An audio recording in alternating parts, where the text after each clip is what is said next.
Buenas tardes a todos.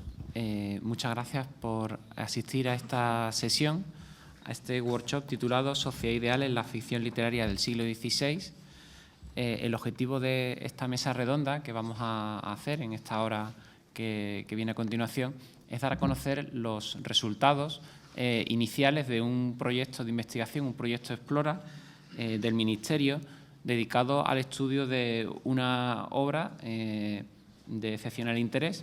Es una obra utópica de la que ahora vamos a hablar, de la que el profesor García Pinilla, que hablará a continuación, ha hecho la primera edición, que es esta. Yo ahora os la voy a dejar para que la podáis hojear. El resultado de este proyecto también es la publicación de un libro de estudios, que es este. También os lo voy a pasar ahora para que lo podáis hojear mientras van participando los distintos ponentes. Sin más, les voy a dar la palabra, en primer lugar, a la profesora María José Vega, catedrática de la Universidad Autónoma de Barcelona. Buenos días, muchísimas gracias por el interés en esta obra, en Omníbona. En el pequeño reparto de papeles que hemos hecho entre los ponentes que estamos en la mesa, me ha correspondido el más básico y elemental, que es el de presentar la obra para personas que todavía no han tenido la oportunidad de leerla ni de verla, que es la de la mayoría de la gente, puesto que la primera edición acaba de salir. Entonces, me gustaría presentarles a ustedes un manuscrito, el 9/2218, que custodia la Real Academia de la Historia y que contiene una extensa utopía anónima que está escrita en castellano y que más o menos puede datarse en la primera mitad del siglo XVI, entre 1536 y 1542 posiblemente. Es una datación conjetural, pero basada en indicios solidísimos que ahora no voy a detallar.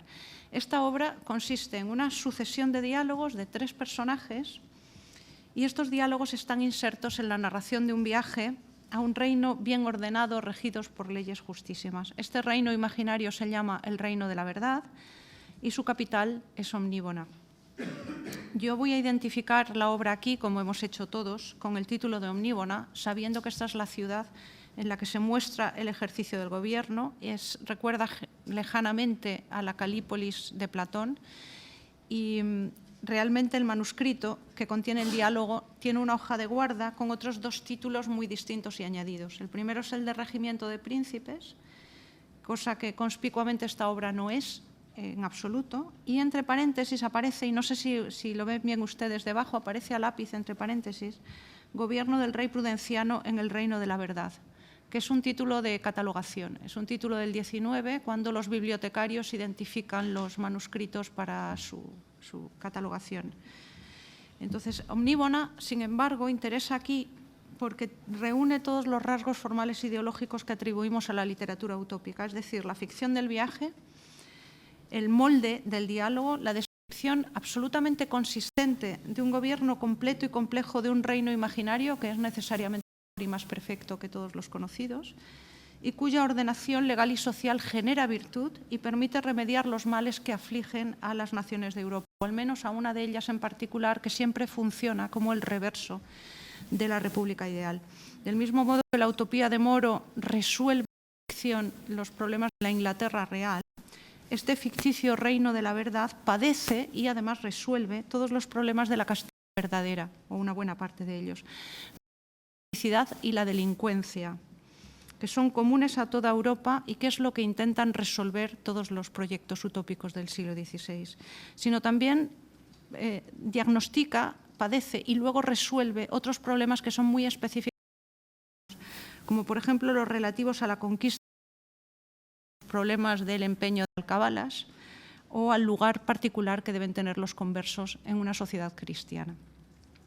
Omníbona propone además la educación obligatoria de todos los niños y, lo que es mucho más revolucionario, de todas las niñas hasta los 12 años, traza un diseño completo y detallado de un sistema de estudios primarios, traza también una ciudad de Minerva, que es la que reúne las facultades y los colegios universitarios, reordena los tribunales de justicia, el ejercicio del derecho, sostiene un ejército ejemplar sin imponer tributos confiscatorios, regula el comercio sin privilegios ni monopolios, establece una administración indiana no esclavista y reforma además, y esto quizás es lo más peliagudo, quizá por eso se reserva para los libros finales, todas las jerarquías relacionadas con la Iglesia, lo que incluye la reforma de los obispados, de las órdenes y de la Inquisición.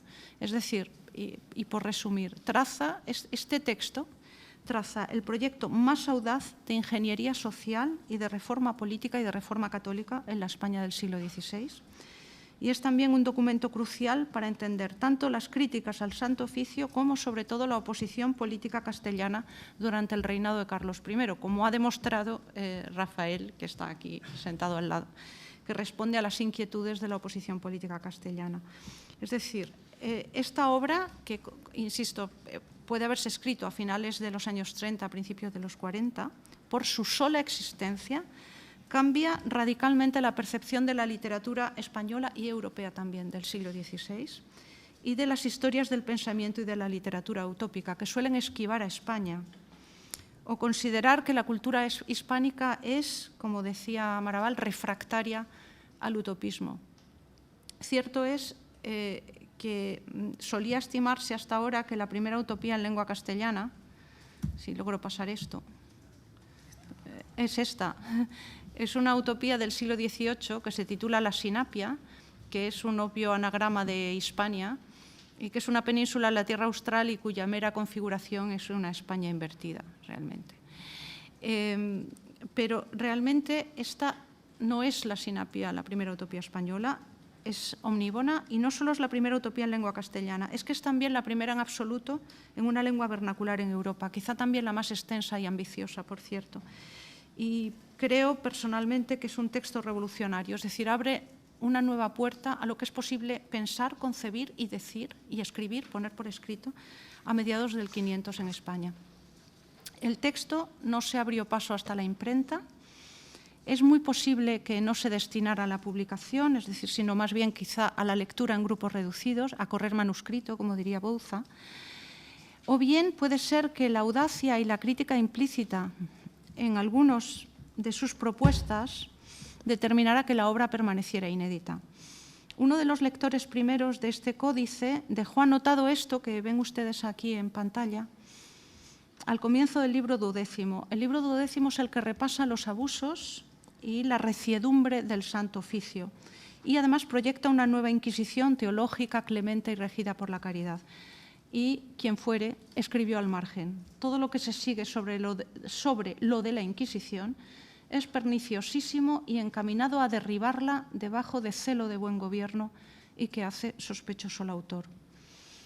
Es quizá no el único contenido revolucionario o peligroso del libro. Es posible que la Inquisición, que es un tema sexy, digamos, es el que ha monopolizado la percepción de qué significa omníbona. El discurso antiinquisitorial es el que realmente lo ha traído hasta nosotros, pero el libro contiene también otras propuestas políticas de calado y todas de gran contestación. Pues bien, en el tiempo del que dispongo, que es breve, me gustaría proponerles a ustedes simplemente un breve examen del texto de cuáles son los contenidos políticos de los 12 libros de Omníbona y hacer una breve comparación entre la naturaleza de las propuestas de Omníbona y las de la utopía de Moro, para situar este texto, digamos, en su serie literaria más que en su contexto histórico. Pues bien, el primer libro de Omníbona, no les voy a hablar del hallazgo del manuscrito, perdón, esto supuestamente lo había cambiado. El primer libro de Omníbona comienza con una reflexión en primera persona de un hombre que desea conocer las costumbres de diversas tierras y naciones de gentes y saber en qué lugar del mundo es Dios más conocido y mejor servido. Y por este deseo decide adoptar el nombre de Caminante Curioso. Cuando comienza la narración, el caminante ha recorrido sin éxito muchas naciones y aunque ha hallado cosas buenas y memorables, dicen, nunca eran perfectas, siempre estaban o ensombrecidas o desconcertadas. Y a punto ya de abandonar su empeño, encuentra un hombre joven, alegre, que le propone conducirle a un reino que satisfará en todo su búsqueda. Las primeras páginas de Omníbona se dedican al viaje que dura varios días de Caminante Curioso y de este joven guía, que le encarece que no olvide su nombre, que es Amor de 2 grados, que es un nombre muy desconcertante, que parece responder más a la literatura alegórica. Es la suma del amor a Dios y del amor al prójimo por amor a Dios, y esto equivale, por tanto, al concepto cristiano de caritas o de caridad. Enfrascados en esta conversación, que es de doctrina y de política, El caminante y Amor de 2 grados llegan a 2 altas columnas, que es la entrada al reino de la verdad, y encuentran al trasponerlas caminos llanos, anchos, bien provistos y con buenas ventas y posadas. La obra, a partir de este momento, relata los 12 días de visita al reino de la verdad y los coloquios de los dos personajes entre sí, sobre todo entre sí al principio y a partir del libro tercero, con el rey Prudenciano, que es el rey legislador que describe y explica las reformas que permitieron la transformación de una sociedad imperfecta en una sociedad perfecta. Pues bien, los temas religiosos y políticos que debaten los personajes se ordenan como sigue. El primer libro está dedicado a los caminos, puertos, posadas y mercados. El viajero contempla asombrado la anchura, el mantenimiento, la limpieza, la señalización de caminos y puertos, la honradez y la limpieza de los posaderos, el mantenimiento de todas las infraestructuras públicas, la justicia de los impuestos, la diligencia de los inspectores que mantienen una comunicación fluida con todos los lugares del reino, la probidad de quienes revisan que no haya monopolios, la facilidad con la que se desarrolla el comercio, la ausencia de privilegios que provoquen carestía o precios injustos. La conclusión es que las buenas leyes generan un comercio justo, libre y sin fraude que trae prosperidad y riqueza a todos los ciudadanos. Amor de 2 grados explica cómo se hace y cómo se mantiene toda esta inversión, cómo se paga y cuál es el sistema de multas que impide el fraude y el engaño en las transacciones. Es decir, Omníbona empieza aparentemente por cuestiones muy humildes, por caminos y por puertos, no por grandes declaraciones de principios políticos, sino cómo hacer que estén limpias las cosas, que no haya gallinas o puercos, por ejemplo, en las posadas, como cosas pedestres, que los caminos estén secos, por ejemplo, y no embarrados. Tras 2 días de viaje, el caminante y Amor de 2 grados llegan a la capital, que es Omníbona, llegan en domingo, hallan posada y visitan la iglesia principal. Describen el orden y el recogimiento del templo y de la ciudad en general, el tratamiento ejemplar de pobres y enfermos y los sistemas de tasación que permiten financiar la asistencia y la educación de todos los ciudadanos. El caminante se asombra ante todo de la limpieza y del silencio y buena traza de calles y edificios. Y también del buen olor de todo, que esto lo hemos hablado antes haciendo la grabación, es una singularidad de esta obra, donde todo parece oler muy bien, y incluidos los hospitales de los pobres que están enfermos, y donde parece que la limpieza y el orden son el contrapunto simbólico en la ficción del buen orden y el buen gobierno de Prudenciano. En el libro 3, los personajes llegan al Palacio del Rey, que se describe como un espacio de virtud, esencialmente, y conocen a Prudenciano, que a partir de este momento es el protagonista indiscutido de la obra. Prudenciano, al reparar que el caminante viste como extranjero, le pregunta que de dónde es y dice, por cierto, que es natural de Sevilla, invita a los viajeros a la recámara y le cuenta los principios fundantes de la República Cristiana. Diserta primero sobre la verdad, que es la que da nombre al reino, y describe el buen gobierno como el resultado de una reforma radical que comienza cuando Prudenciano escucha un sermón sobre la caridad y tiene una especie de epifanía o de revelación que cambia su percepción de la tarea de gobierno y del ejercicio del poder. Prudenciano se pregunta entonces, reúne una junta de consejeros y se pregunta si la caridad, además de guiar la conducta individual de un cristiano, puede entenderse como un principio político, es decir, es capaz de regular todos los actos o las acciones de gobierno. Es este, posiblemente el de la caridad, el tema transversal más consistente de la obra y es el que da inicio a toda la reforma que conduce a la sociedad ideal. El relato de toda la transformación legislativa y fiscal del reino se deriva realmente de este momento de revelación y de las conclusiones de una junta acerca de la caridad como principio de gobierno. Y a partir de aquí, el rey Prudenciano hace ver a los viajeros el reino. De hecho, en los libros siguientes, los viajeros visitan por la mañana distintos sitios, la escuela, primero la universidad, los tribunales de justicia, los cuarteles y ejercicios de los soldados o los lugares de comercio de los que hablan más bien, y dialogan por las tardes en la Cámara del Rey sobre lo que han visto por la mañana y sobre cómo se ha producido la transformación del reino. Así sucede por lo menos en estos 5 libros, del 4 al 7, los libros siguientes al 8, perdón. Comenzando por la escuela, que es el instrumento doctrinal de erradicación de la herejía y de mejoramiento del reino. Es la primera gran reforma de Prudenciano. Puestos a legislar Lo primero que cambia es la escuela. Y, de hecho, el libro cuarto es el libro más largo y más detallado de esta utopía. El edificio de la escuela es con mucho el mejor descrito. Lo conocemos todo, los horarios de las lecciones, los libros que hay que leer, o algunos de los libros que hay que leer, o el salario de los maestros. Y lo más singular, como decía al principio, es que la educación es obligatoria y universal para hombres y para mujeres entre los 5 y los 12 años, con multas para los padres que no llevan a sus niños y sobre todo que no llevan a sus niñas a la escuela. A la escuela concurren todos, es una escuela igualitaria, incluidos los hijos del rey. Y la educación es realmente el pilar de la moralidad y de la felicidad del reino. Es el principal instrumento de movilidad social, porque Omníbona es, en cierto modo, no solo una utopía pedagógica, sino también una sociedad meritocrática, por así decir. Y es también, por cierto, una utopía jurídica. De hecho, la escuela y el derecho, o la escuela y la ley, son los instrumentos de transformación social, son las manos del rey, digamos. La estructura del relato, de ver por la mañana y discutir por la tarde, cambia, en fin, en los últimos libros, porque abordan los temas más espinosos.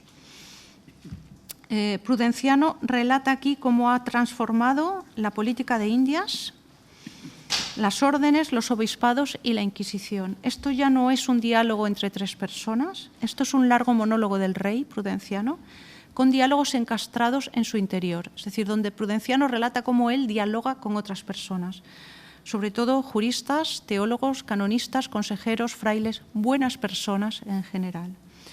Es decir, son diálogos sobre cómo Prudenciano recibe consejo o reúne a sus juntas para recibir consejo, para realizar reformas. En los libros anteriores hay una forma de explicar el reino, que es la de presentar las reformas ya concluidas y en funcionamiento y en su perfección, digamos. Están ya culminadas.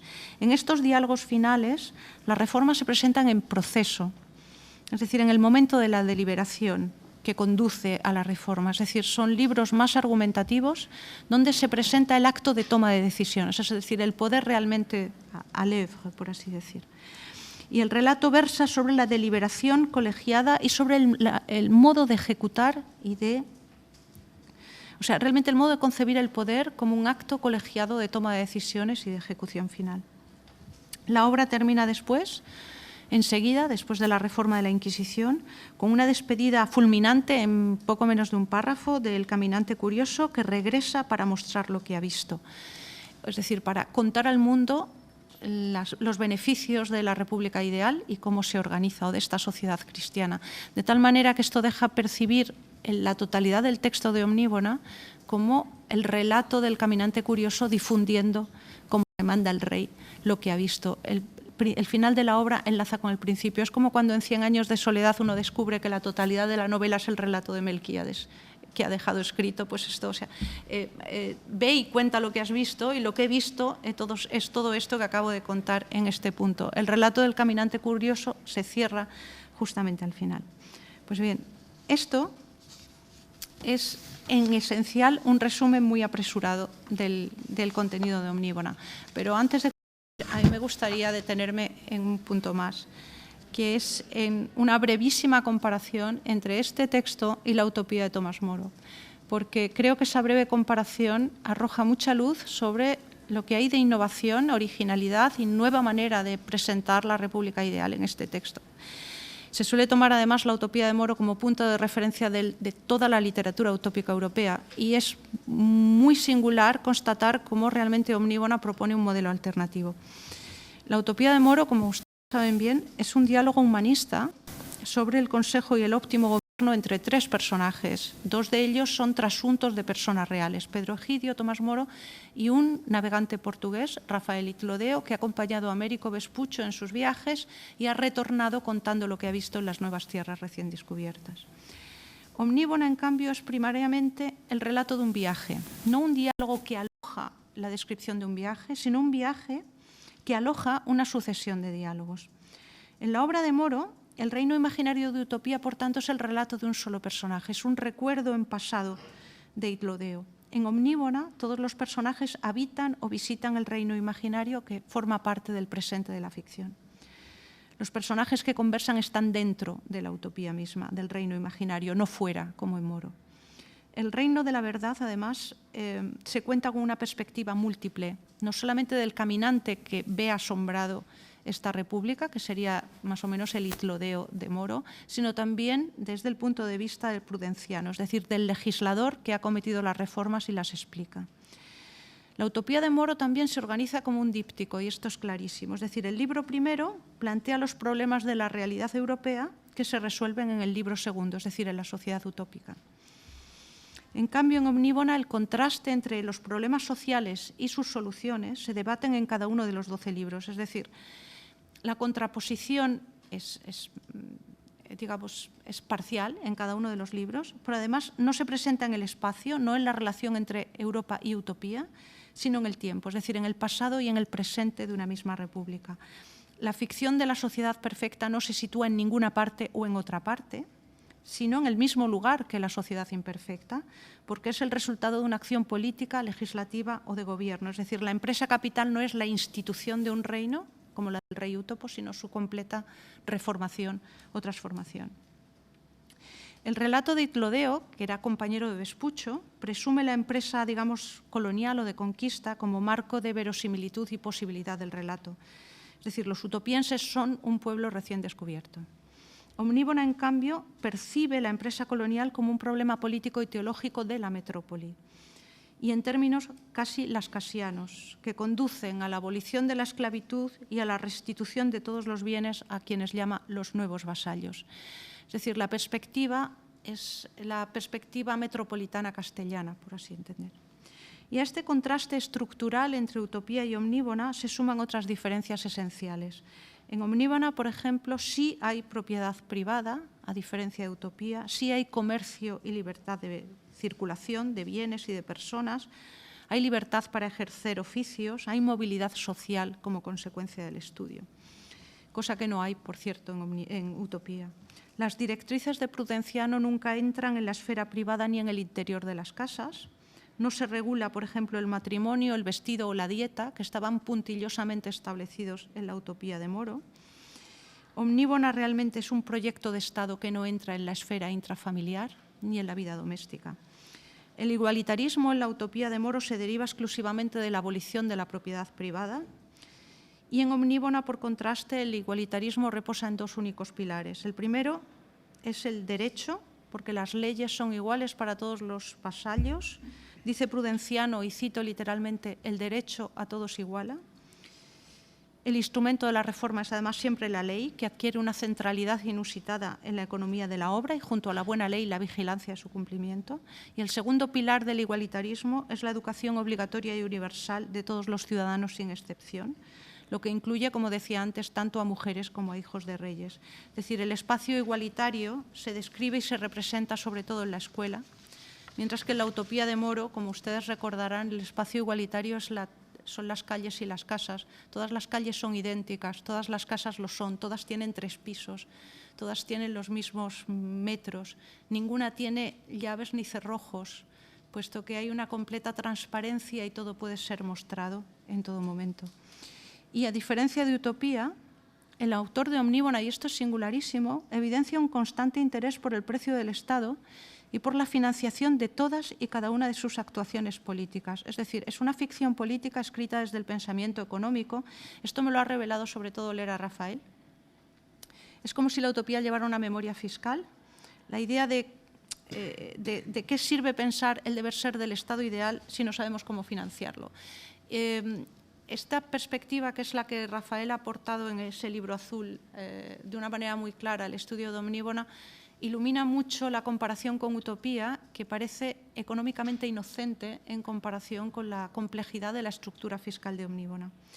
Después, un examen comparativo muy rápido, pero lo que yo quería trasladarles a ustedes es que los dos textos tienen sí algunas preocupaciones comunes por males sociales comunes, la pobreza, la mendicidad, etc.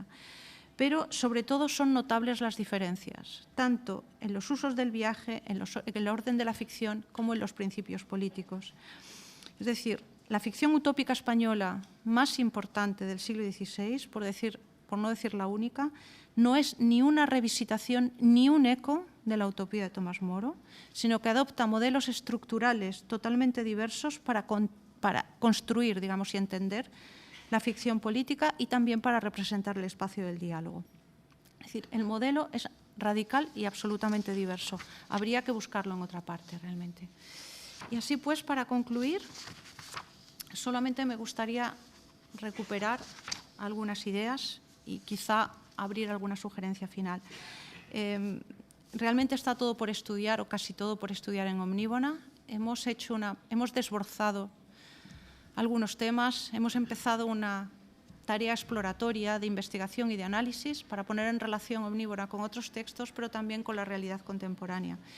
En cualquier caso, parece evidente que Omníbona es un proyecto de república cristiana en el que parece esencial la idea de caridad y, como ha demostrado también Rafael, el énfasis en las obras de misericordia, pero no es solamente una utopía de grandes principios políticos, sino también un proyecto pegado a la vida cotidiana, a la política de lo pequeño, al precio de las cosas, a que los caminos estén secos o a que sean transitables o a que las cárceles estén limpias.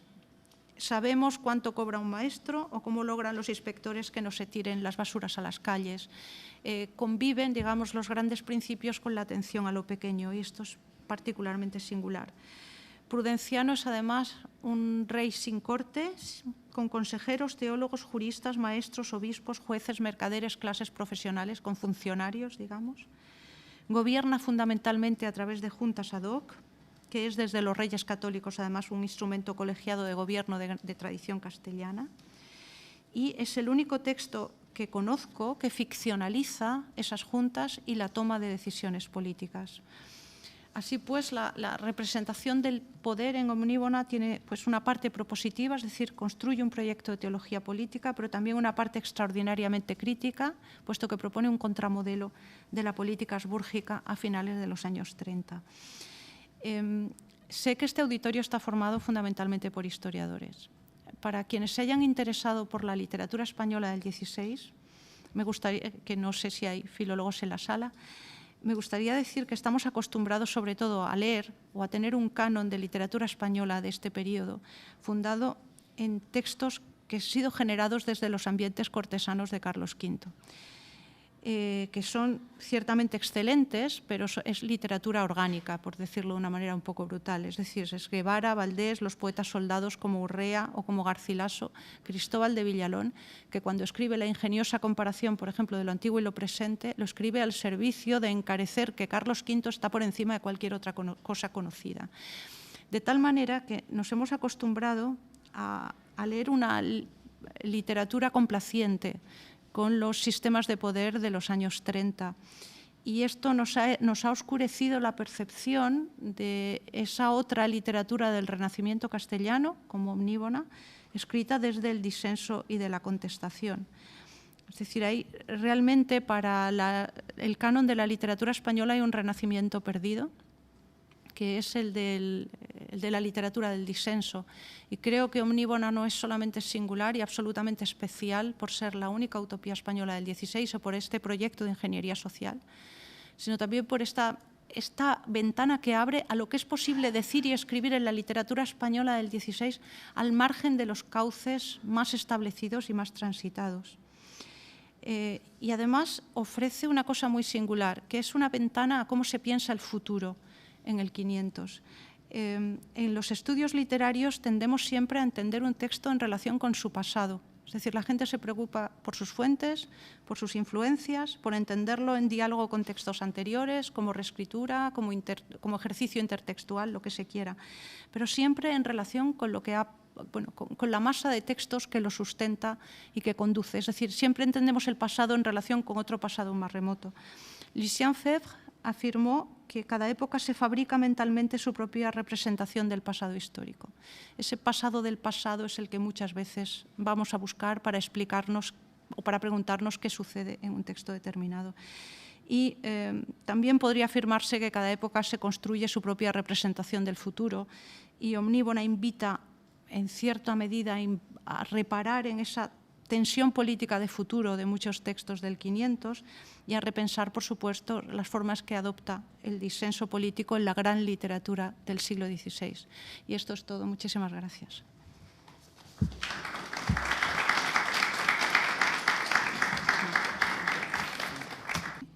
Muy bien.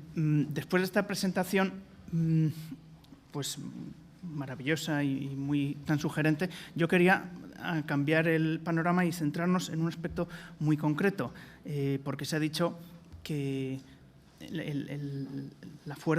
la importante presencia del elemento religioso en cuanto a configuración de la sociedad, la relación, y también la escasa presencia de textos utópicos en España. No solamente en España, sino que en el primer siglo de la literatura utópica las obras realmente del género son muy pocas. Y por ahí quería yo ir un poquito para bajar un poco a coger un ejemplo concreto. Cuando Moro publica su libro de Utopía, estamos en 1516, es decir, queda un año, más de un año incluso, para el comienzo de la Reforma protestante, que sin duda nos da un color especial al resto del siglo a partir de entonces. Si bien el género es de los pocos géneros que tal cual podríamos decir que tiene una fecha concreta de nacimiento, en general solemos hablar de géneros literarios como algo que viene de siglos, sí nace en 1516, por lo tanto, pero hasta las obras son mínimas en las primeras décadas, y entre ellas una constante es, eso sí, la importancia de la cuestión religiosa como elemento básico en el que se apoya la constitución de la sociedad.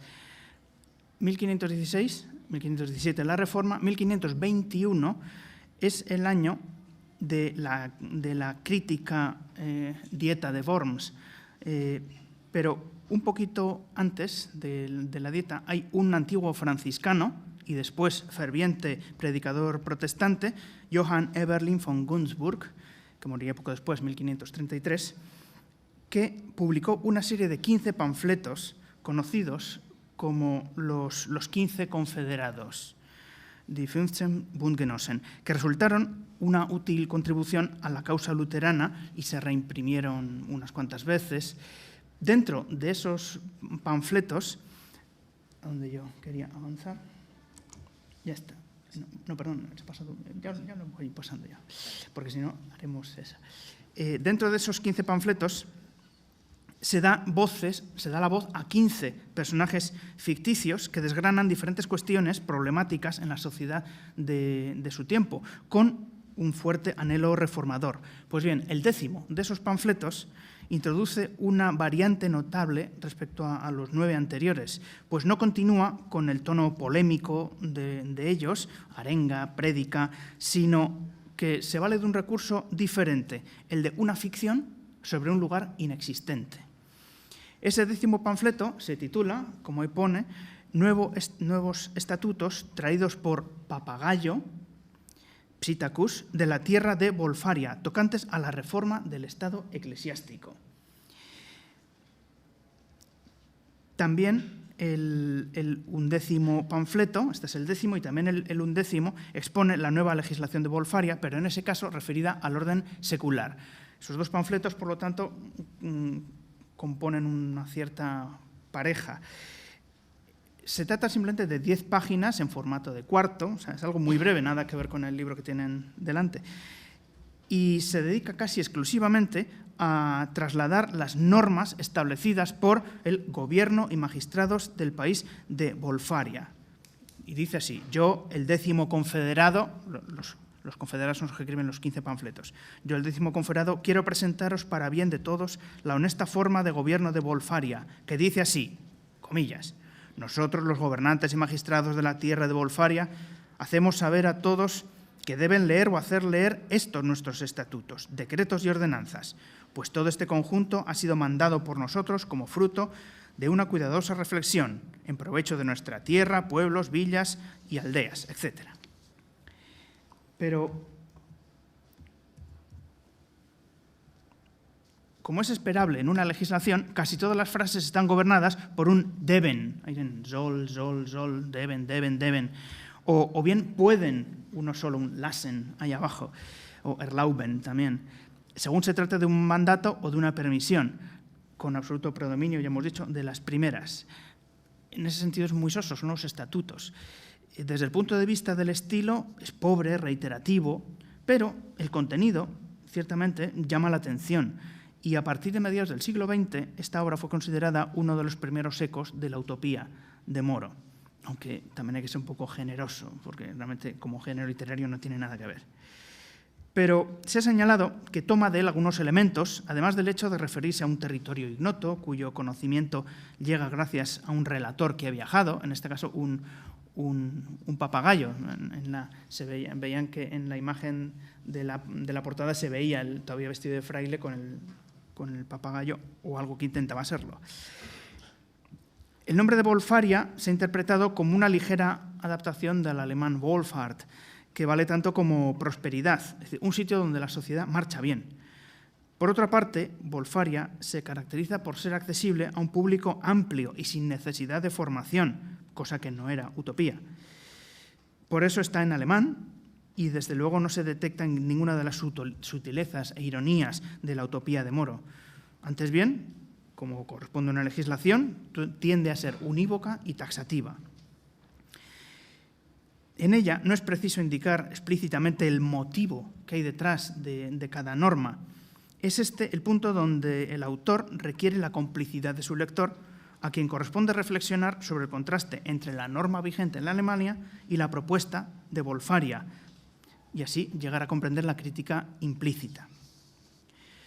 Las reglamentaciones eclesiásticas de Wolfaria se extienden sobre qué días son festivos y cómo se guardan, incluyendo las normas sobre el ayuno, misas, diversión, sobre los sacerdotes, sobre los conventos, sobre la confesión, sobre el matrimonio, sobre las exequias, los cementerios, la recepción de la Eucaristía, las parroquias, las imágenes, la decoración. Es un protestantismo, digamos, arcaico. Todavía hay muchos elementos que en plena reforma van a desaparecer. Una misa, convento, imágenes. Pero aquí todavía, hasta cierto punto, se regulan y existen. La sede romana, etcétera. Es una vida religiosa basada en las parroquias, con prohibición expresa de hacer peregrinaciones y en la que está casi ausente la jerarquía. Es una iglesia controlada desde abajo y totalmente desvinculada del ejercicio del poder civil. Para referirme brevemente a las normas del panfleto siguiente, del 11º, que es la sociedad civil, resulta llamativa la habitual severidad de las condenas, yo diría síndrome de la reina de corazones, de Alicia, ¿no? Porque para los asesinos, pena de muerte, para los adúlteros, que les corten la cabeza, a los borrachos, que los ahoguen, a quienes atentan matrimonio secreto, que los ahoguen, a los profanadores de iglesias, que los desventren, a quienes enseñen oraciones diferentes al Padre Nuestro, que los degüellen, a los blasfemos, que los azoten. Eso sí, con el matiz, no sé si irónico, de que esas normas tan solo son propuestas que están pendientes de la aprobación de cada ciudad. Este segundo panfleto, que recomienda la actividad agrícola como ideal de vida y postula la igualdad del vestido y, por ejemplo, la obligatoriedad de la barba para los varones, ha sugerido múltiples lecturas e interpretaciones a lo largo de todo el siglo XX, hasta llegar incluso a posturas por parte de los académicos totalmente incompatibles y opuestas, como democracia alienante, media burguesía, régimen que encarna muchos aspectos del estado del bienestar o una especie de marxismo avant la lettre. Bueno, podría decirse que estos dos panfletos, enraizados en tradiciones de reforma religiosa y social difundidas desde tiempo atrás, en ellos aletea también un protestantismo decidido, pero como hemos dicho, arcaico, desde luego anterior a la guerra de los campesinos. Algunas notas sí son claramente protestantes, como el hecho de que se reduce el número de sacramentos, se suprimen las indulgencias, las imágenes de bulto, pero no las pinturas, etc. No hay propuestas, hemos dicho, que promuevan la vida religiosa individual, más allá de la necesidad de purificar los espíritus de las tradiciones católicas. Peregrinaciones, rezos, devociones, sufragios, etc. El buen regimiento del lugar, y aquí entra la parte de la reglamentación civil, traerá consigo el mejoramiento de los habitantes bajo la doble autoridad civil y eclesiástica que nunca llega a mezclar sus elementos. En cuanto a utopía, Wolfaria no es más que un ligerísimo remedo en el que solo escuchamos reglas y más reglas, sin poder contemplar nunca la cara de los habitantes, ni sus reacciones, su variedad, su historia, sus intereses. No conocemos su geografía, peculiaridades como nación, aunque cuadra con una ambientación totalmente germánica. Y desde luego incluirla entre las utopías altomodernas es cada vez más una opción con pocos defensores. Pero ahora ya vamos al tema que nos ocupa para establecer el contraste. Sí que hay una fuerte presencia también de reforma religiosa en la utopía castellana omnívoda, que es la que tienen ustedes ahí, y que está pasando por sus manos. Había pasado casi desapercibida a quienes se dedican a los estudios utópicos y estamos en periodo ahora de este esfuerzo nuestro, sobre todo de recuperar y difundir. Estamos en ese inicio de un proceso de reconocimiento de una obra que constituye el comienzo en términos absolutos del género utópico en España y después de la utopía de Tomás Moro, quizá podemos decir la primera utopía en sentido estricto en toda Europa. La bondad del rey y el reino, como vamos por los dos lados, ya no sé por dónde vamos. Bueno, esto ya lo hemos visto, podemos pasar. La bondad del rey y del reino estriba en que se convirtió. Ese es el punto fundamental que establece el punto de origen del gobierno de Prudenciano. Tuvo una conversión y cambio de vida, porque fue sensible a las indicaciones recibidas de consejeros, sabios y sacerdotes. El contraste del reino de la verdad, por tanto, no es frente a otros reinos, y sobre todo Castilla, sino que también es contraste frente al mismo reino antes de reformarse.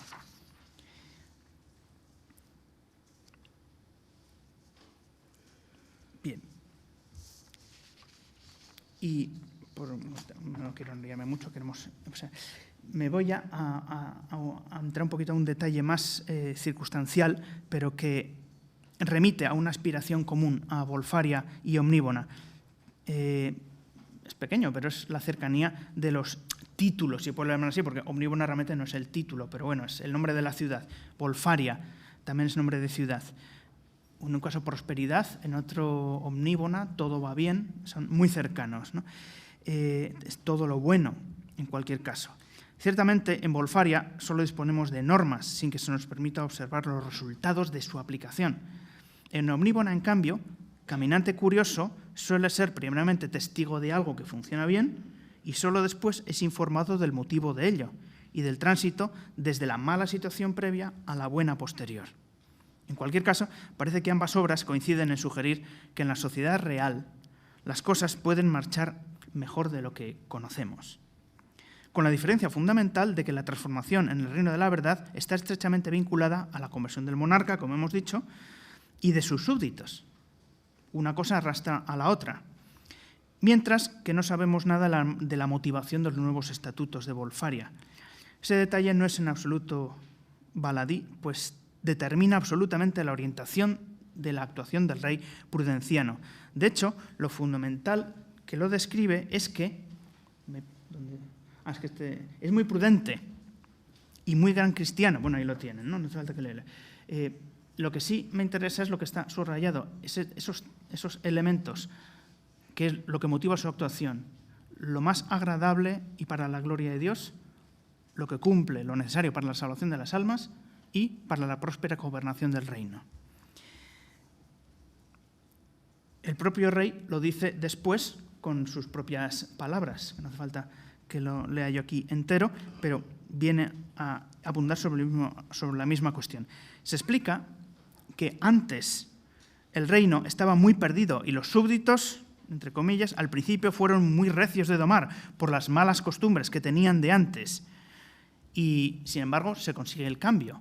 Aunque hubo que adoptar algunas medidas coercitivas, sin embargo, no les convidó tanto a hacer virtud para ser humildes y obedientes el rigor de la justicia, aunque siempre es menester con misericordia, según los tiempos y la calidad de los negocios y de las personas, Pero lo que más obró para ser todos buenos y en muy breve tiempo, conocer que lo que les mandaban era muy bueno para cada uno en particular y para todos en general, y que el rey y sus oficiales no procuran otra cosa sino el servicio, honra y gloria de Dios y salvación de las ánimas y próspera gobernación de esta ciudad y de todo el reino. Son 3 pasajes seguidos que les he puesto ahí, que está esa secuencia de los 3 principios del rey prudenciano. Y para llevarse a cabo, cada uno requiere la presencia del anterior. El orden tampoco es casual. Primeramente, servicio, honra y gloria de Dios. Luego, la salvación y, por último, prosperidad.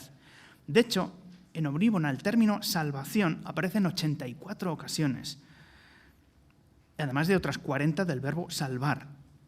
Es un motivo vivísimo que determina la actuación del hombre del siglo XVI. Y esa salvación y ese servicio a Dios depende del cumplimiento de la ley, en especial de la exposición del primer mandamiento hecho por Jesús, amor a Dios y amor al prójimo. No por casualidad, entonces, la descripción del guía y portavoz de Caminante Curioso se rige por esos principios, lo que ya han dicho antes. Yo me llamo amor de 2 grados, decía el guía de Caminante Curioso. Porque el cristiano que quisiera servir a Dios perfectamente ha de tener 2 grados de amor. El primero, amar a Dios; el segundo, amar a sus prójimos. Y con esta intención de amar a Dios y mirar por tu salvación y de todo el mundo, si tú pudieres, has de hacer todas tus obras para que sean a Dios agradables y de mucho valor, porque de otra manera son de poco fruto o no valen nada. No se puede separar nunca el contenido religioso del cívico. Aunque Omníbona en su conjunto está muy alejada de la ficción alegórica tardomedieval, sí se percibe una cierta influencia en ella en la elección de nombres, como Caminante Curioso, que lleva nombre de filósofo empeñado en el recto conocimiento de la realidad, y por supuesto también lo de amor de 2 grados. Pero el ejercicio de la razón, Caminante Curioso, filósofo, no basta por sí solo, sino que tiene que estar guiado por la caridad, que se concreta en el amor a Dios y amor al prójimo, amor de 2 grados. A través de este, además, encuentra el primero su forma de expresión adecuada.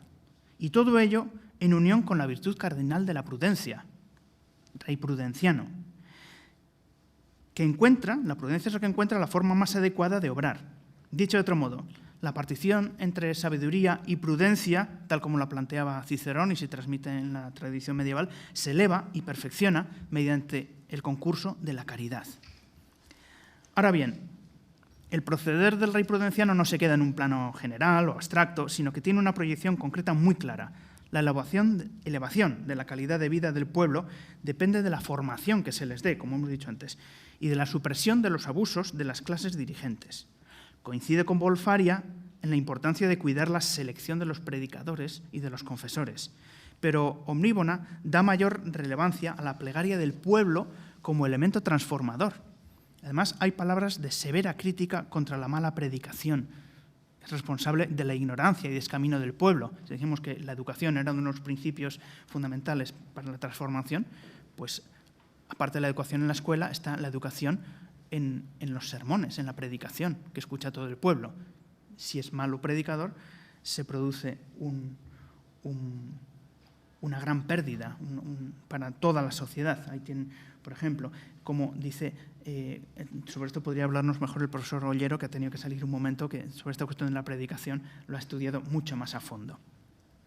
Bien, esta es una cita un poco larga, que tiene además una continuación aquí, y dice, pues, por ejemplo, esto, ¿no? Enseñándoles el Pater Noster, la Ave María, el Credo y la Salve Regina, los artículos de la fe y los mandamientos y también las obras de misericordia, entendiéndolo todo muy bien, no solamente aprendiéndoselo, y enseñándoles qué quieren decir y la manera que se ha de tener en ponerlo por obra, no caerían en muchos errores que tiene la gente vulgar. Y también sabríase aprovechar de lo que saben, guardando los mandamientos de Dios, cumpliendo las obras de misericordia con sus prójimos, de la forma que Dios quiere que se haga en su servicio y nuestra salvación. Tenemos con el mismo tema. Por otra parte, la confianza del autor de Omníbona en la eficacia de los sacramentos hace que se apoye en ellos para la tarea de reformar la sociedad. Una sociedad que, en cuanto cristiana, debe remitirse a la Iglesia primitiva, tal como se dice expresamente al recomendar la comunión frecuente. Dice, en la primitiva iglesia se comulgaban de domingo a domingo, aunque tenían menos pecados que nosotros tenemos, bueno, etc. Y dice el bien que se produciría si se acudiera con más frecuencia a los sacramentos. La referencia a la Iglesia apostólica como modelo es modelo de reforma. Es recurrente tanto en los escritos católicos como en los reformados, pues ambos suelen dar valor a su posición presentándose como los herederos más exactos de esa tradición. La diferencia estriba en el modo de alcanzar esa reforma, ya sea mediante ruptura y rechazo de las estructuras eclesiales consideradas como contrarias al Evangelio, ya sea mediante su transformación para que realmente contribuyan a la vida cristiana de la sociedad. No hay espacio, ahora tenemos que ser muy breves, para las numerosas medidas que aplicó el rey Prudenciano para sanar las estructuras eclesiales y que a menudo recuerdan a las del rey Polidoro del diálogo de Mercurio y Carón, de Alfonso de Valdés. Estamos en la misma época, muy pocos años antes. Por ejemplo, la residencia de obispos, someter a los obispos a... la residencia de obispos, tal como después se definió en Trento, la transformación del sistema de beneficios eclesiásticos, la selección y formación del clero, etc. Bien. En dos puntos menores, pero no por ellos más significativos, coinciden las propuestas de acción de Volfaria y de Omníbona. El primero de ellos es referido, he dicho menores, a los juegos de naipes, dados y azar en general, considerados como algo deletéreo para la moral de la sociedad, porque se relacionan inevitablemente con la apuesta y con el apasionamiento. Tanto Volfaria como Omníbona, y siguiendo, en este caso sí, a Tomás Moro, se limita a la cantidad máxima que cada persona puede dedicar al juego, que es pequeña, y los días aptos para jugar, que son exclusivamente los festivos. Curiosamente, en Omníbona, la cuestión se suscita solo en relación con los soldados, como si tal problema no existiera entre la población civil. Bueno, también es un aspecto ligeramente de actualidad hoy en día, ¿no?, con todas las ludopatías y todo esto. Y ya, simplemente, ya con esto voy acabando. El anhelo de Eberlin von Gunzburg y del autor de Omníbona es común, eso sí, una sociedad más plena y perfecta para lo que debe de ser un punto fundamental, una vida cristiana más cumplida y depurada. Pero difieren en los destinatarios de su propuesta y en la preferencia sobre los medios que sirven para llegar a tal objetivo. En Volfaria prima la reforma social sobre la individual, mientras que en Omníbona solo la transformación individual, mediante la acción de la gracia divina y de la educación, puede llevar a sólidos cambios sociales. Una transformación individual que debe llevarse a cabo en todos los órdenes, desde el rey hasta el último aprendiz, usando bien el poder por parte de todos los que lo ejercen de alguna manera. Omníbona ofrece una propuesta de reforma eclesial anterior a Trento, basada en la idea, tan amada por Juan Luis Vives, de que la ignorancia es el mayor enemigo de la humanidad. Ofrece una respuesta alternativa para los grandes problemas que están en la base de la dura protesta de Lutero, con las 95 tesis clavadas, si es que las clavó, en la puerta de la iglesia de Wittenberg. Una propuesta que bebe de las mismas fuentes de las que surgieron, en el fin y al cabo, los panfletos de von Gunzburg. Y esto es todo. Gracias.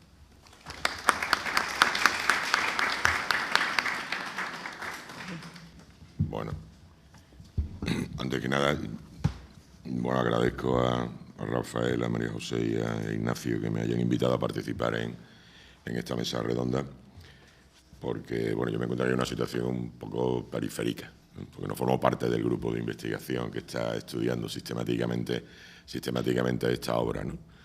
Yo me he acercado a Omníbona por sugerencia y empuje de Rafael, que, como todos conocéis, tiene una gran capacidad de sugerencia y de empuje a la hora de impulsar temas de investigación y preocupaciones intelectuales en el terreno historiográfico y en otros, ¿no?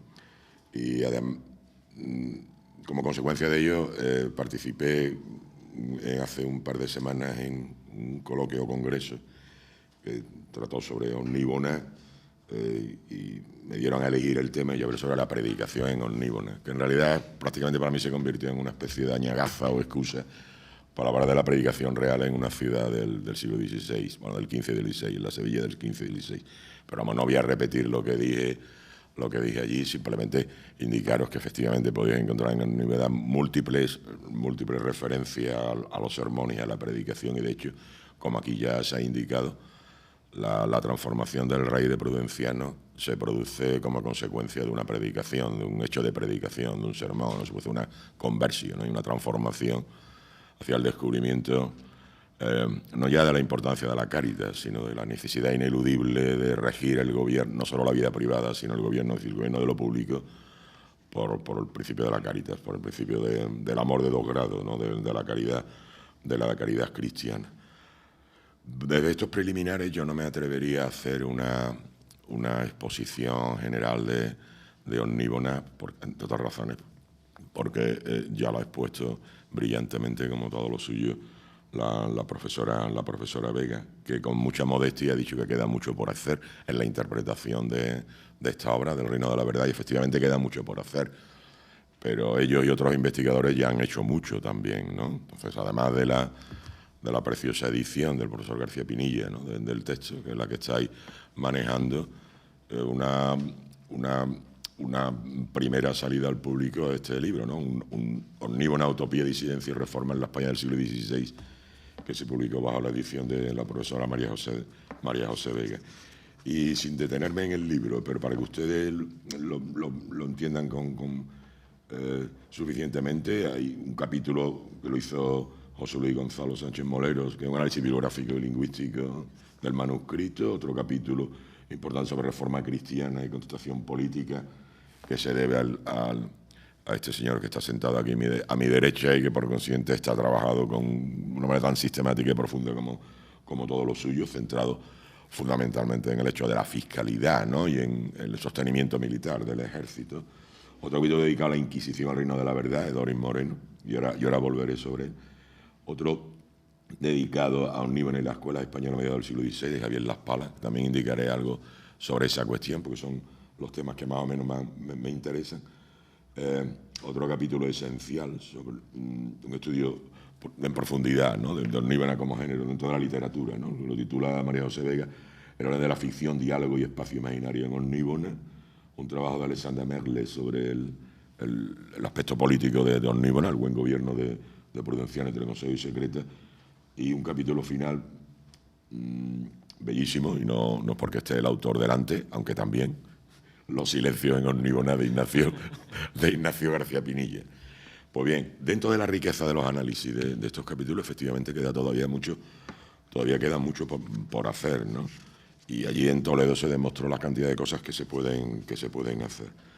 El que tenga prisa al enfrentarse a este libro, yo le recomendaría que se leyera, aunque no tendría una visión general del mismo, fundamentalmente el libro noveno, que es cuando plantea el problema de la conquista de unas nuevas tierras y de su explotación y de la relación con los conquistados, y el libro duodécimo, ¿no?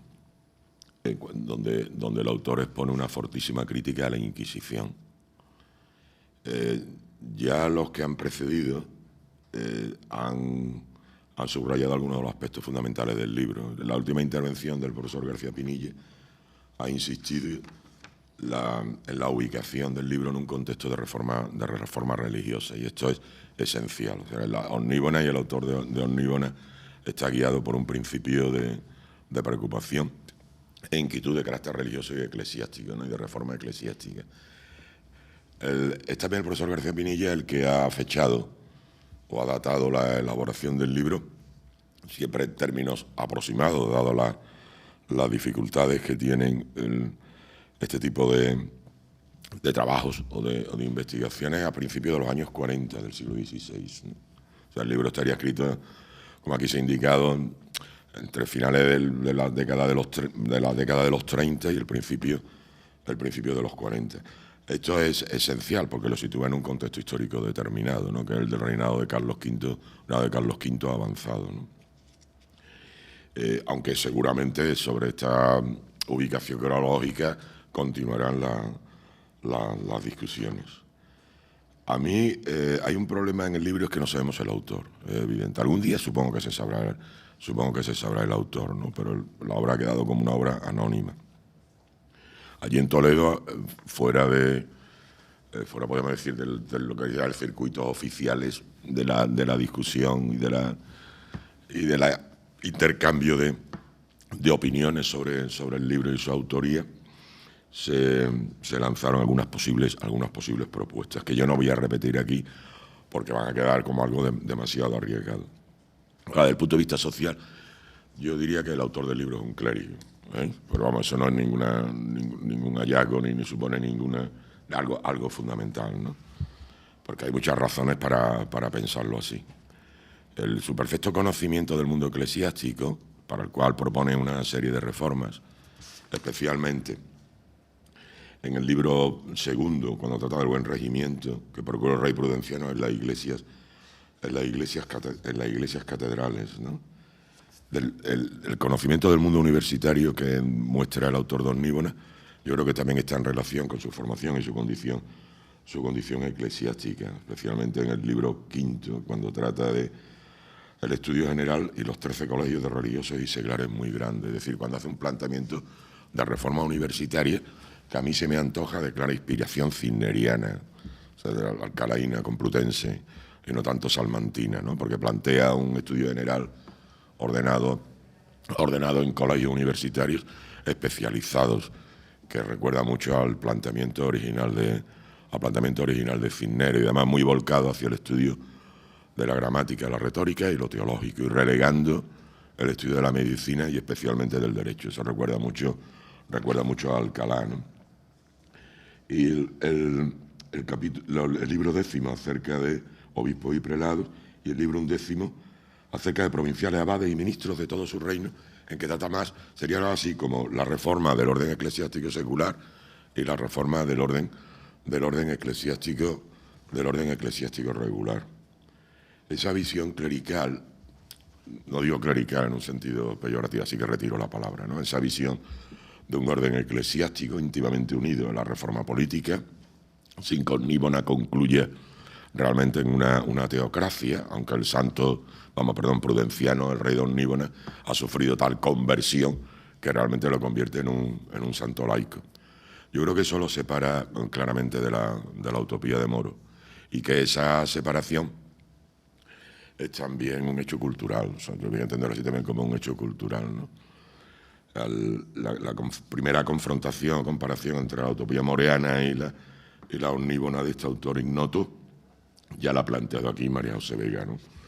De todas formas, a mí hablo como lector, no especialista. Una primera impresión que me causó la lectura del libro noveno, acerca del descubrimiento de las nuevas tierras de infieles y la relación y el trato y la explotación de las nuevas tierras descubiertas, que evidentemente tiene una clara inspiración lascasiana y que en el contexto histórico en el que suponemos que se escribe la obra se explicaría también muy bien, porque las leyes nuevas de Valladolid son de 1542. Hay algunos otros aspectos que también lo situarían en estos años, como la cuestión de la relación, el tratamiento de los pobres y de la mendicidad como problema social, y de la extensión de la educación en la doctrina cristiana. A este respecto, yo creo que hay unos trozos, unos párrafos en Omnívona que en el futuro supongo que permitirán la identificación del autor o del mundo concreto en el que se desenvuelve. Si ustedes comparan el libro noveno, que es una clara autocrítica, no en sí el descubrimiento, ¿no?, sino a la explotación y al proceso de conversión de los indígenas de ese nuevo mundo, que nunca se dice indias en ningún momento, si lo comparan con la visión moreana, yo creo que se entendería la distinta percepción de un autor eclesiástico cuya mayor preocupación es de carácter religioso, espiritual, de la visión burguesa radical que es la moreana, que es la de Moro, ¿no? Hay una clara diferencia ahí, ¿no? La utopía de Moro no hay cristianismo anterior, ¿no? Realmente es producto de una reforma, de un nuevo Licurgo, ¿no?, de un nuevo Solón, como planteaba Maquiavelo prácticamente al mismo tiempo, desde una visión completamente desde una visión completamente diferente. Sin embargo, la omníbona anterior a ser omníbona era una sociedad cristiana, pero solo que era una sociedad cristiana pervertida. En la utopía moreana, la relación con los nuevos descubrimientos es una relación que Moro define de una manera claramente capitalista. Es decir, el utopiano, utopía, tiene derecho a conquistar y explotar las nuevas tierras si los indígenas no explotan racionalmente los recursos que la naturaleza le ha dado. En Omníbona vemos una visión completamente general. Esto no se plantea en ningún momento, no hay ninguna visión economicista de la relación con los nuevos espacios geográficos. La obligación del cristiano y del rey cristiano es la conversión de los nuevos vasallos, la integración en la sociedad cristiana, ¿no? Pero empleando medios de persuasión.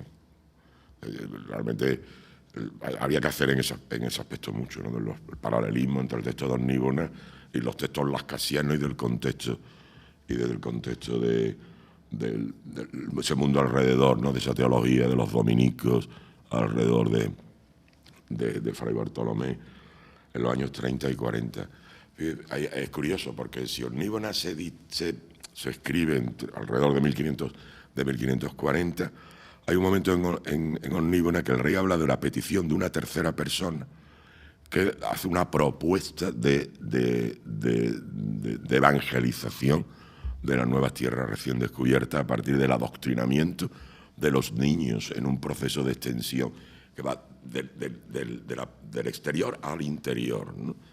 Eso recuerda mucho a los proyectos de los colegios de los niños de la doctrina, de Juan de Lequeitio y Gregorio de Pesquera, que más o menos se están generando justamente en estos años. De hecho, el primer colegio de los niños de la doctrina es el de Valladolid, de 1542-1543. Y Gregorio de Pesquera en concreto, tanto Lequeitio como Gregorio de Pesquera están en la órbita del mundo de las casas. Las casas parte, además hay un proyecto como si buscara la financiación del rey prudenciano para ir a esas nuevas tierras descubiertas para la evangelización. No creo que no es casual que las casas partan en 1544 hacia Chiapas, justamente en esos años. Tenemos que dar una estructura estructura mental sería demasiado, una estructura de comprensión, un marco interpretativo, ¿no? Es decir, los límites de la interpretación, como hablaba, creo que era Humberto Eco, en el que establecemos una relación directa entre determinadas tendencias teológicas exclusivamente y la reforma religiosa, ¿no? Especialmente desde la obra de Batallón, ¿no? O sea, cualquier posibilidad de reforma religiosa o de planteamiento de reforma religiosa que se expusiera en la España, o más concretamente en la Castilla del siglo XVI, debería estar unido a un marco interpretativo teológico de inspiración erasmiana y a ser posible, incluso con ciertas gotas, como en un buen gin tonic, con ciertas gotas de luteranismo no explícito. Sin embargo, aquí no nos encontramos con esto. Aquí nos encontramos con un autor que yo no le veo influencia erasmiana por ningún lado y que debe obedecer a una tradición de reforma religiosa pre-erasmiana y sin ninguna relación, ni siquiera creo con lo que sería propiamente un humanismo. Es decir, enlazaría en cuanto a la crítica a la Inquisición y a los principios de discriminación del mundo converso, enlazaría más con el pensamiento cristiano paulino del siglo XV, que es efectivamente crítico con la discriminación y la limpieza de sangre y con la imposición de una Inquisición radical, tan dogmática como la que realmente se había aplicado en España, ¿no? Ese capítulo, realmente el capítulo 12, es bellísimo y de hecho fue lo que llamó la atención a los primeros lectores de Omníbona, porque realmente el que publicó por primera vez algo de Omníbona fue Juan Antonio Llorente, como está aquí aclarado perfectamente en su historia de la Inquisición española, y se publicó no completo, pero prácticamente este duodécimo libro. En cuanto a la reforma eclesiástica ocurre idem de idem. El autor de Omníbona plantea una reforma eclesiástica en los dos niveles, en el clero secular y en el clero regular, que yo creo que entendida estrictamente obedece a unos principios anteriores establecidos desde antes de 1500, que también se podía relacionar con la reforma cineriana de las órdenes religiosas, incluso con la política de los reyes católicos en cuanto a elección y reforma del episcopado español, por utilizar el título de la obra de Tarsicio de Ascona, y va de ahí hasta Trento, aunque esto evidentemente es pretridentino, ¿no? La cuestión de la residencia episcopal, aquí no es una propuesta en Omníbona, es una exigencia, aunque en Omníbona nada más que se habla de una ciudad, no hay más ciudades, ¿no? Se habla de otras, si dice hay otras ciudades, pero nada más que hay una ciudad, por lo tanto nada más que hay una sede episcopal. Se supone que habría más sedes episcopales. Y lo mismo en cuanto a la reforma de las órdenes regulares. Y estoy diciendo muy poco. Hay dentro de esta cuestión de la reforma de las órdenes regulares unas líneas y unas páginas dedicadas a las monjas y al mundo femenino monacal, que demuestran también un perfecto conocimiento de la sociología del mundo monástico femenino de mediados del siglo XVI. Esa sensibilidad ante los problemas de la vida monacal femenina enlaza con la idea del autor respecto a la enseñanza de la mujer. Y claramente yo creo que, bueno, no sé, pero desde una visión... No te voy a decir una visión de la historiografía de género, ¿no? En absoluto, no. Pero desde esas nuevas visiones se puede uno acercar también a leer a Omníbona. El hecho de que la mujer esté integrada en el sistema educativo, bien que en un escalón inferior al varón, algo inferior al varón, en este sentido también muestra la modernidad del autor. Y esa modernidad, de nuevo, es compatible con una visión religiosa específica que yo creo que debe interpretarse siempre bajo el nil obstat, por supuesto, que es compatible con lo que he dicho anteriormente respecto a su visión religiosa. Vais a encontrar aquí con un autor que le da una extrema importancia al mundo de la enseñanza, aquí se ha dicho, de la formación educativa, de la educación del niño y de la infancia y de los jóvenes. Esto no es anómalo, esto está en todos los reformadores religiosos, está también en todos aquellos que se han preocupado en su tiempo del problema social de la pobreza. Todos ellos le han dado le daban una gran importancia a la cuestión de la educación y de la formación. Y siempre desde un planteamiento utópico. Y cuando digo planteamiento utópico me refiero a que todo autor de utopía está obsesionado, persigue una sociedad reglada, y reglamentada, y por lo tanto disciplinada rígidamente. Y ello requiere inevitablemente un orden político constituido en que el centro de poder sea indiscutible. Y en el caso de Omníbona, ese centro de poder además es cristiano. Cristiano hasta el extremo grado que podemos decir de la santidad. Bueno, se pueden decir muchas más cosas, pero bueno, he dicho algunas cosas y ya está. No quiero perder el tiempo más conmigo, nada más.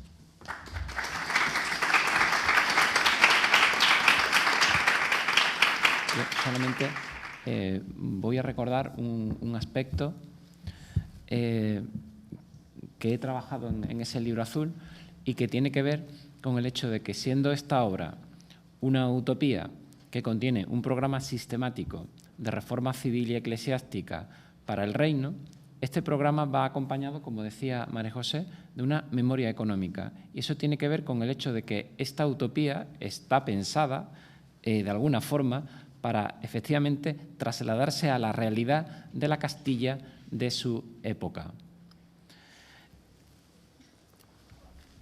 Esta cuestión enlaza directamente con otro tema que late a lo largo de toda la obra, y es el hecho de que Omníbona contiene una poderosa crítica política al gobierno de Carlos V. Y eso es así tanto en aspectos de gobierno interior, de fiscalidad, de presión fiscal, como de política internacional. No voy a desarrollar estos aspectos, pero sí que es verdad que Omníbona nos permite acercarnos a un tema que ha sido muy poco transitado por los historiadores, que es el de la historia de la oposición política y el del sentimiento del malestar ciudadano ante la política internacional de guerra, ante la presión fiscal, ante la Inquisición, como se acaba de decir, etcétera, etcétera, etcétera. Y es extremadamente interesante la reforma fiscal que se plantea en Omníbona, porque en Omníbona vamos a encontrar un sistema fiscal universal, todo el mundo paga, y que tiene ingredientes de proporcionalidad y también de progresividad. Y eso va unido a un carácter antinobiliario que es bastante llamativo, dado que la nobleza va a pagar impuestos y además va a pagar de forma progresiva. Y además hay elementos de crítica hacia el papel político y de hecho hay una actitud y una intención de desplazar a la nobleza en cuanto grupo político o que ejerce el poder o que ejerce funciones de consejo junto al monarca. Por eso esta obra, además de todos los intereses que se han planteado aquí, creo que es una vía de entrada al estudio de esta cuestión de la oposición política en la España del siglo XVI, que requiere todavía una profunda investigación. Yo no voy a decir nada más. Ahora solamente abro un turno de preguntas para aquello que queráis vosotros decir. Yo tenía dos cuestiones básicas que plantear. Una es la relación con el utopismo, digamos, de la Corona de Aragón. Me refiero a Ximenis, el Cristiano, etcétera. Claro, yo no puedo juzgar porque no he leído el libro, pero me parece que debe haber algunos paralelismos, pero yo creo que también es una forma de reforma cristiana, ¿no? Cívica y cristiana al mismo tiempo. Y la otra es que lo que yo veo, nuevamente con toda la prudencia, porque no he leído el libro, pero esto es una apología del poderío real absoluto. Quiero decir, el rey prudenciano de pronto tiene una iluminación y la reforma proviene de su personal iniciativa, del monarca, ayudado, sí, por asesores, magistrados, etcétera, y todo lo demás. Pero ¿qué pasa si se muere y el siguiente monarca dice, no, todo esto está mal, voy a hacerlo todo de otra manera? Es decir, a mí me parece que en gran medida esto, claro, quita de en medio a la nobleza, controla a los elementos eclesiásticos, no hay cortes, sino todos los demás que están ahí son subordinados suyos, los magistrados están al servicio del rey y todo lo demás. Es decir, es una monarquía absoluta de libro, podríamos decir. Solamente planteo esa. ¿Respondes tú a la primera? Esa sería otra diferencia con Moro, porque la utopía de Moro es básicamente democrática. Bueno, yo un apunte al utopismo en la Corona de Aragón y a otras cosas que... Acércate. Sí, perdón. No, decía antes que está todo por hacer respecto a este texto y sus paralelos, así que bueno, todo apunte es bienvenido. Y creo que uno de los que hay que explorar, la comparación con Moro, digamos, en una parte, es la más obvia, porque es el texto más conocido, el que se da como inaugurador del género y convenía despejar la sospecha de que esto era una obra escrita en la estela de Moro. Está escrita con otros parámetros, no tiene nada que ver. Esto era, digamos, una parte de la argumentación. Ahora queda por establecer cuáles son realmente sus parámetros y sus modelos y con quién está emparentado este texto en la tradición, digamos, hispánica. Y creo que queda por explorar esta y también la tradición de fines del XV. Ayer apuntábamos, entre otras cosas, que quizá algunos de los textos capitales que podían leerse a la luz de o junto a Omníbona son de finales del XV o de principios del XVI. Yo pensaba más en el libro de los pensamientos variables, que también es anónimo, que es un diálogo entre un rey y un aldeano, que prescinde de la nobleza para reestructurar, o sea, hablar del gobierno, que es de finales de los años 90, del 15, quizá también la suma de política, o sea, Arévalo y el pensamiento del regimiento de príncipes de finales del 15. Pero aquí es justamente donde tenemos que empezar a arar, por donde usted indicaba, y queda mucho por arar, así que efectivamente. Y hablando de reyes absolutos, le paso a... Sí. Bueno, la segunda cuestión. Claro, omníbona puede parecer muchas cosas. De hecho, en la crítica política que hay a la tarea de gobierno de Carlos V, de forma, digamos, suave, por decirlo de alguna forma, es muy potente. Eso, sin embargo, no significa que sea una utopía antimonárquica, todo lo contrario. Es una oferta tal como se plantea, es decir, si los resultados de lo que se propone fuera real, es una oferta de un gran poder al monarca. Sin embargo, no es una monarquía absoluta. Es verdad que no hay cortes. O sea, llama la atención que no existe una institución, digamos, que regule o que controle o que interactúe con el monarca. Eso se puede explicar de muchas formas, claro. Una de ellas es que la obra no nos ofrece una arquitectura institucional completa, pero lo que sí que hay es un contrato fiscal que el rey firma con el reino, que va unido a toda la reforma fiscal. En esa reforma fiscal se eliminan los servicios de cortes y todos los elementos de arbitrariedad fiscal.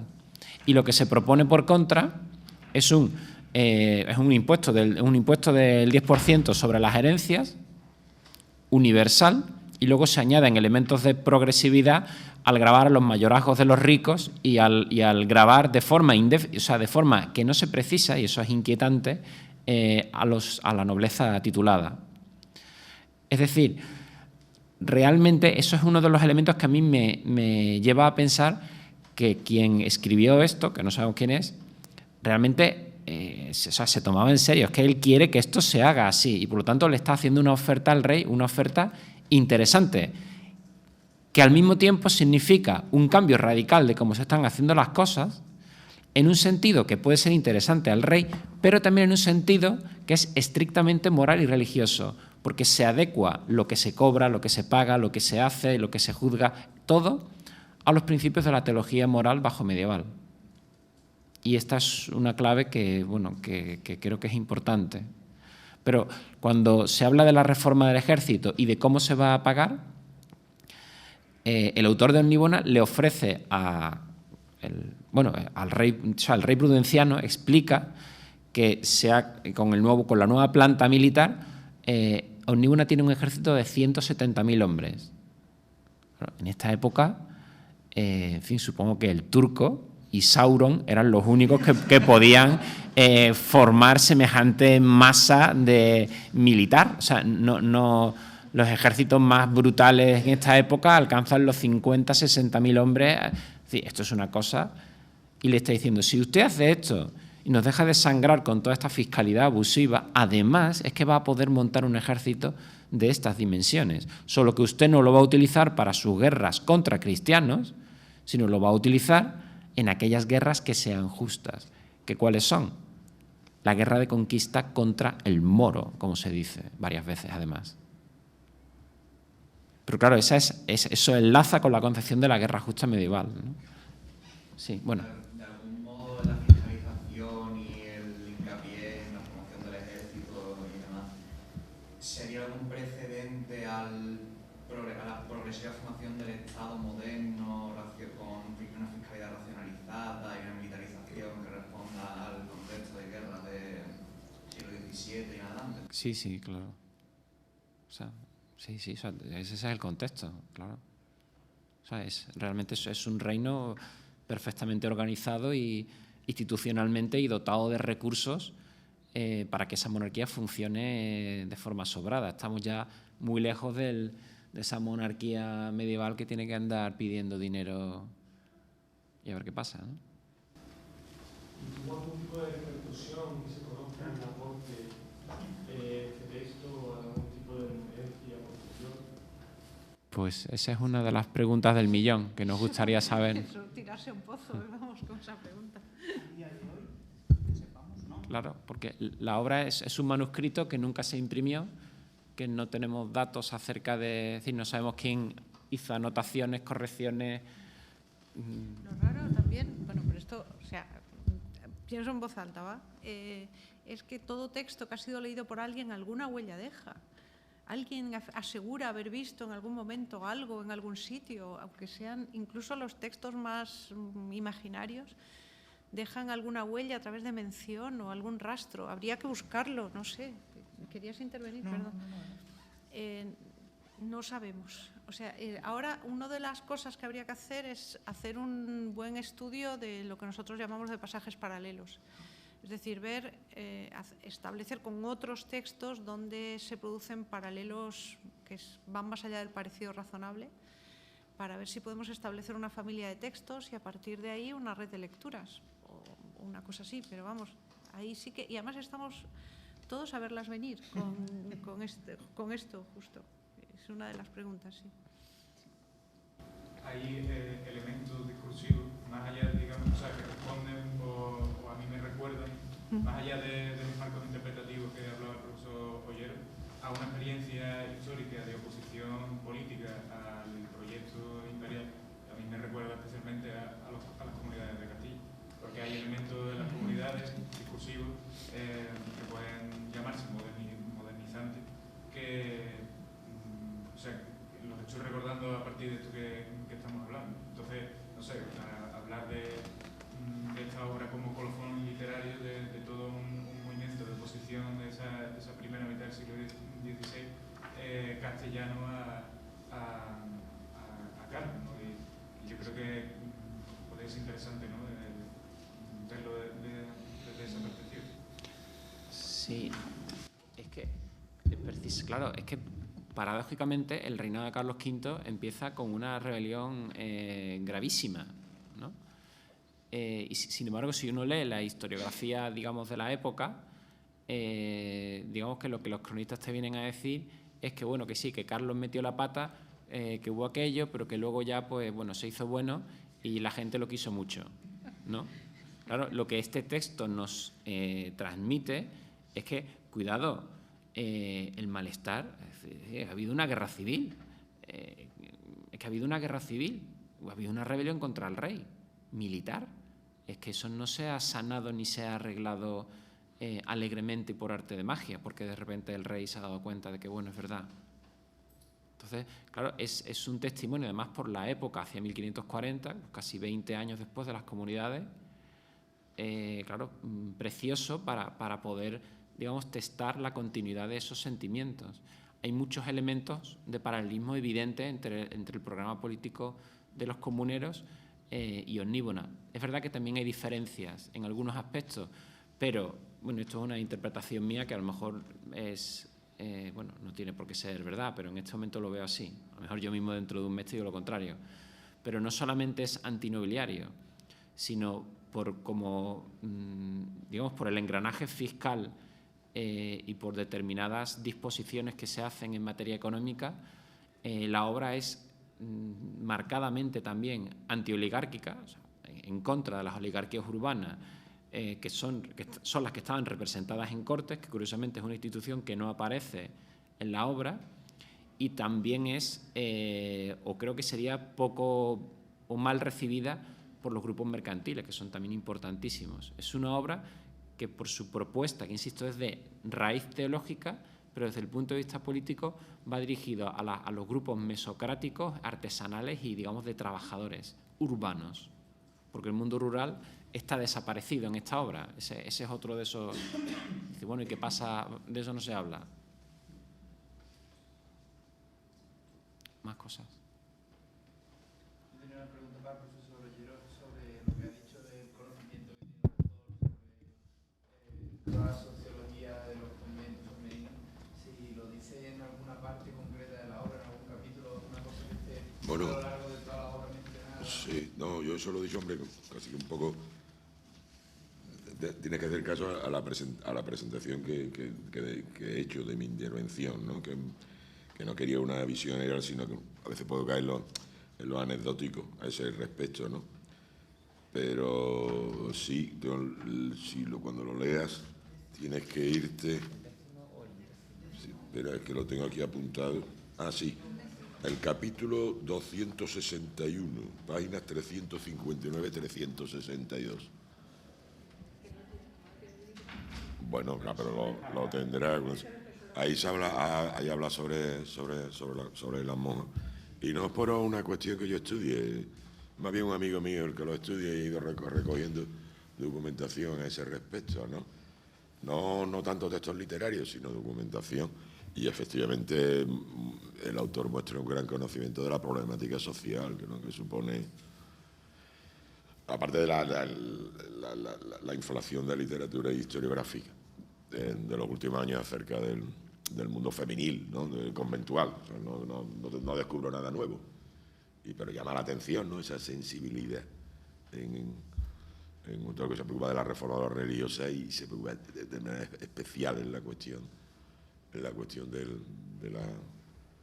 las monjas. No voy a leer el texto aquí ahora porque si leemos el texto tendríamos que comentarlo, ¿no? Y hacer una crítica del mismo, y seguro que la visión sería mucho más rica.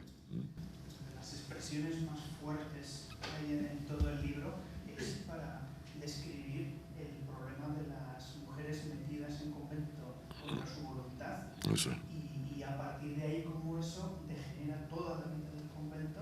Y no me acuerdo la expresión, pero cortísima, dice que muchas personas creían que un convento era un infierno en la tierra y resulta que es, y no me acuerdo, es una expresión, pero sí.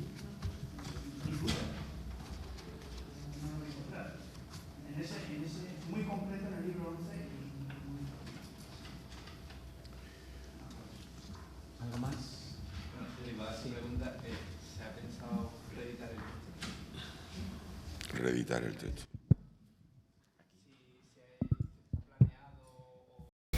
O sea, pero te refieres más allá de eso.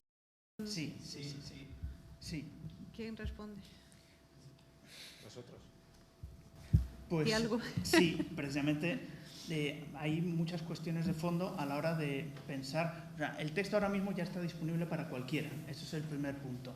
Pero ahí entramos en cuestiones que la profesora Vega ha trabajado mucho y tienen que ver con que el único testimonio que nos ha llegado presenta una serie de capas que ocultan en cierto modo la obra original.